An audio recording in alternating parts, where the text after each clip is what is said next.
नमस्कार दोस्तों, कैसे हो आप सभी। आई होप कि आप अच्छे होंगे, आपकी पढ़ाई अच्छे से चल रही होगी। आज हम 11th के स्टूडेंट्स के लिए फिजिक्स से रिलेटेड वीडियो लेकर आए हैं। हमारा चौथा चैप्टर गति के नियम, लॉ ऑफ मोशन चल रहा था। लास्ट वीडियो में हमने गति का पहला नियम, फर्स्ट लॉ ऑफ मोशन देख लिया था और आज के इस वीडियो में हम गति का द्वितीय नियम, सेकंड लॉ ऑफ मोशन देखने वाले हैं, समझने वाले हैं। विद्यार्थियों, यदि आप हमारे YouTube चैनल पर नए हैं तो चैनल को सब्सक्राइब कर लीजिए, साथ में बेल आइकन भी दबा दीजिए ताकि आपको आगे की वीडियोस की नोटिफिकेशन मिलती रहे। लास्ट वीडियो में हमने गति के पहले नियम के बारे में विस्तृत अध्ययन किया था, नियम को समझाया था। नियम के 3 पार्ट, जिसमें हमने स्थिर अवस्था का जड़त्व, गतिशील अवस्था का जड़त्व और दिशा के जड़त्व के बारे में आपको बताया, उनके एग्जाम्पल के द्वारा उनको समझाया। देखिए, गति का जो पहला नियम है वो हमें बल की परिभाषा देता है। वहां से हमें बल की डेफिनेशन प्राप्त होती है कि एक ऐसा कारक जो वस्तु की अवस्था में परिवर्तन कर दे, मतलब यदि वो स्थिर है तो उसको गतिशील कर दे, गतिशील है तो उसके वेग में परिवर्तन कर दे या उसको रोक दे या उसकी दिशा में परिवर्तन कर दे, तो उसको हम कहते हैं बल। तो गति के पहले नियम से हमें बल की परिभाषा प्राप्त होती है। आज हम पढ़ रहे हैं गति का द्वितीय नियम और इस नियम की सहायता से हमें बल का सूत्र, फॉर्मूला प्राप्त होगा, बल का गणितीय रूप प्राप्त होगा। देखिए, नियम क्या है। नियम को समझने के लिए आपको संवेग के बारे में पता होना आवश्यक है। थोड़ा सा मैं आपको संवेग के बारे में बता देता हूं ताकि इसको हम थोड़ा सा बेटर तरीके से समझ सके। देखिए, आगे चलकर हम रेखीय संवेग का टॉपिक तो अलग से पढ़ेंगे ही। मैं यहां पर इसके बारे में बेसिक जानकारी आपके सामने रख देता हूं। लीनियर मोमेंटम, लीनियर मोमेंटम, रेखीय संवेग। रेखीय संवेग को P से लिखा जाता है। किससे लिखा जाता है? P से। यह होता है कण का द्रव्यमान गुणा वेग, कण का द्रव्यमान गुणा वेग। कण के द्रव्यमान को उसके वेग से गुणा कर दें तो उसको हम संवेग कहेंगे। क्या कहा जाएगा? यदि कण का द्रव्यमान है स्मॉल m, वेग है v, तो संवेग हो जाएगा P बराबर mv। P बराबर क्या हो जाएगा? mv हो जाएगा। देखिए, ये जो संवेग है वो वेग पर निर्भर कर रहा है। यदि कण गतिशील है तो ही संवेग होगा, अन्यथा नहीं होगा। यहां पर आप ध्यान दें, यदि कण का वेग नहीं है तो उसका संवेग भी नहीं होगा, वो भी शून्य होगा। एक सदिश राशि होती है। कैसी राशि होती है? सदिश राशि होती है। इसकी डायरेक्शन वेग की दिशा में होती है। इसकी डायरेक्शन किधर होगी? जिधर वेग होता है उसी डायरेक्शन में संवेग होगा। उसी डायरेक्शन में ही क्या होगा? संवेग होगा। देखिए, यहां पर हम P का मात्रक और विमा बता देते हैं। मात्रक यहां पर देखें किलोग्राम, P का मात्रक हो गया मीटर प्रति सेकंड, तो P का मात्रक हो जाएगा किलोग्राम मीटर पर सेकंड। P की विमा, P की जो विमा है वो आप देखें m की घात 1, l की घात 1 और t की घात -1, क्योंकि द्रव्यमान की घात 1 है, लेंथ की घात 1 है और समय की घात -1 है। ओके, तो जो संवेग है उसका मात्रक विमा आपने क्लियर कर लिया, डेफिनेशन क्लियर कर ली। अब मैं यहां पर बात करूंगा वापस अपने गति के द्वितीय नियम के बारे में। तो देखिए, गति का द्वितीय नियम हमें यह कहता है कि किसी वस्तु के संवेग में परिवर्तन की दर उस पर लगने वाले बल के समानुपाती होती है। या हम कह सकते हैं किसी वस्तु पर लगने वाला बल, कि कोई भी वस्तु है उस पर यदि कोई बल लग रहा है तो उस वस्तु के संवेग में परिवर्तन की दर के समानुपाती होगा। चलिए आपके सामने रख देते हैं। क्या है स्टेटमेंट? इस नियम के अनुसार, इस नियम के अनुसार, नियम के अनुसार किसी वस्तु पर लगने वाला बल, किसी वस्तु पर लगने वाला बल, लगने वाला बल वस्तु के संवेग में परिवर्तन की दर के समानुपाती होता है। वस्तु के संवेग में परिवर्तन की दर, वस्तु के संवेग में, वस्तु के संवेग में परिवर्तन की दर, परिवर्तन की दर के समानुपाती होता है। संवेग में परिवर्तन की दर के समानुपाती होता है। ओके, इस स्टेटमेंट को हम मैथमेटिकली अब आपके सामने रखेंगे। यदि किसी वस्तु पर लगने वाले बल को हम F से लिखें, बल हमारे पास में है F, इसको एक बार अदिश रूप में ही लिख देते हैं, फिर हम इसको सदिश में लिख देंगे। ये समानुपाती होगा संवेग में परिवर्तन की दर के, या चाहे तो आप रख दीजिए, कोई इश्यू नहीं होगा। F वेक्टर है, बल है, वो संवेग में परिवर्तन की दर के समानुपाती। देखो, संवेग में परिवर्तन की दर को हम dp/dt से लिखेंगे।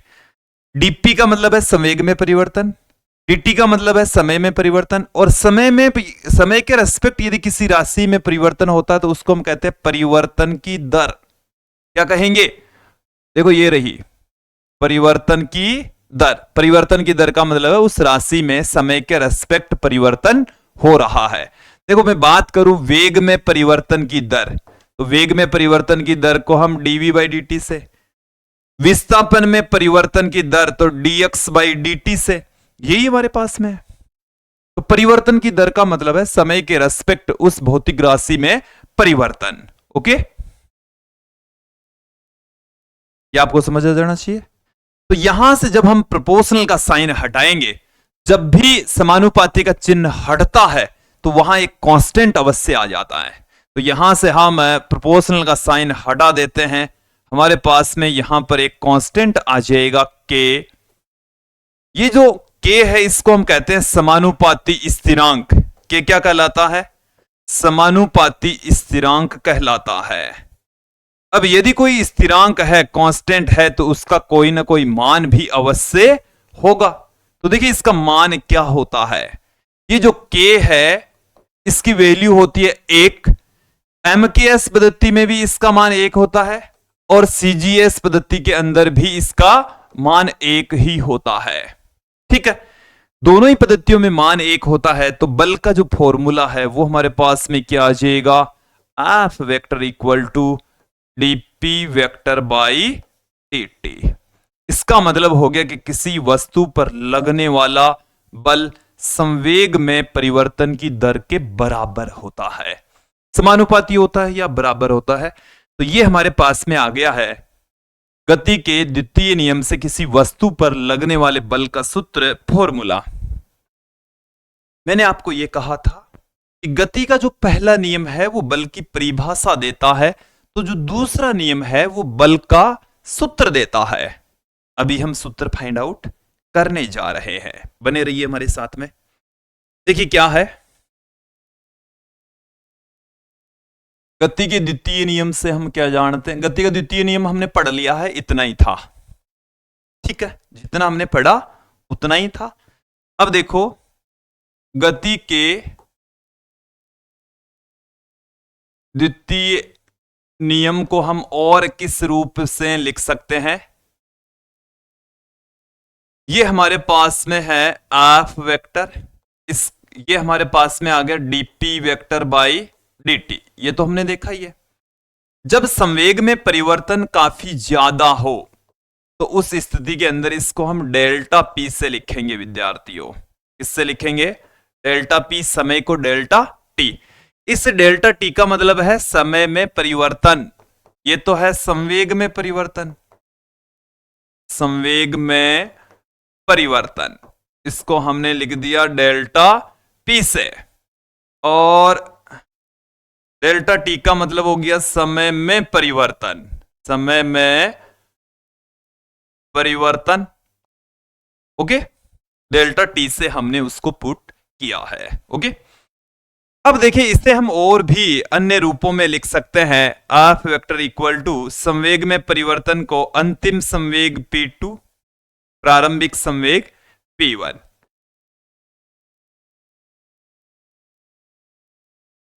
कि जब संवेग P2 हो जाता है तो उस समय हो जाता T2, और जब समय T1 होता तब संवेग होता P1।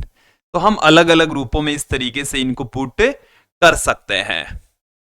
अब देखिए हम आपको बताने जा रहे हैं बल का सूत्र। तो देखिए क्या हो जाएगा हमारे पास में, यही मैं आपके सामने रख देता हूं। देखो अपने पास में ये फॉर्मूला है F vector equal to dp vector by dt। Dp vector by dt ये है किसी वस्तु पर लगने वाले बल का सूत्र। अब यहां पर हम देखिए हम जानते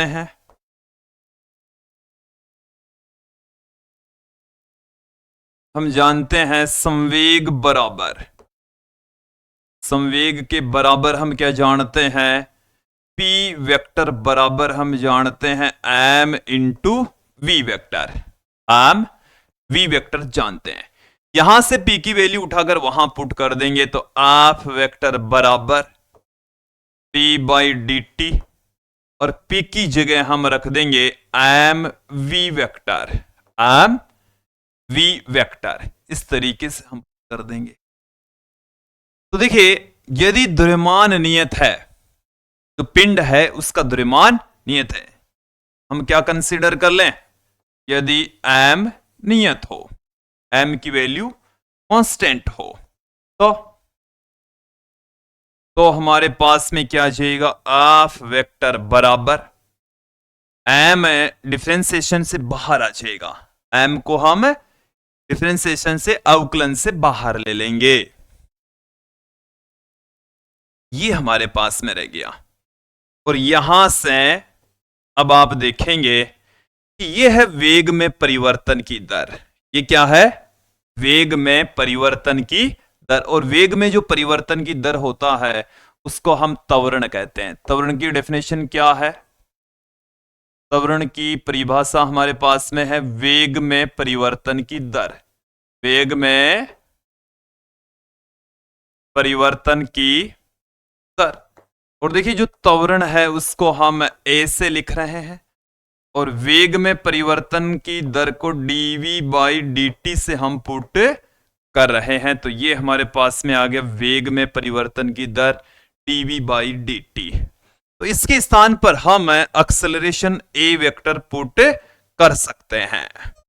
ओके, ये आ गया हमारे पास में बल, F vector equal to ma। ये बल का व्यापक सूत्र आ गया है, हर जगह बल का सूत्र यही काम में आने वाला है। तो किसी वस्तु पर लगने वाला बल ma, m वस्तु का द्रव्यमान, a उसका एक्सेलरेशन होगा।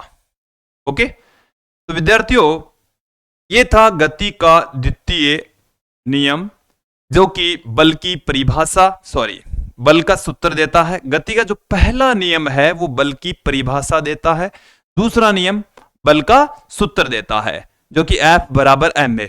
वैसे नियम तो यही है, नियम तो इतना ही है, नियम से तो हमें यही मिलता है, नियम से हमें ये वाला रिजल्ट प्राप्त होता है कि किसी वस्तु पर लगने वाला बल वस्तु के संवेग में परिवर्तन की दर के समानुपाती होता। नियम इतना ही है, इसको हम मैथमेटिकली इस तरीके से लिख सकते हैं, नियम को फॉर्मूला यह आ जाता है, फिर इसी फॉर्मूले को हम एक व्यापक सूत्र में कन्वर्ट कर लेते हैं, एक बल का जनरल फॉर्मूला हमारे पास में आ जाता है एफ बराबर ma। ये बार बार चलता रहेगा, तो इसे आप ध्यान में रखें, इस चैप्टर में भी चलेगा, आगे जब भी हम फिजिक्स पढ़ेंगे तब तक आता रहेगा। आज की इस वीडियो में इतना ही। नेक्स्ट वीडियो में हम गति का तीसरा नियम लेकर लौटेंगे। धन्यवाद दोस्तों।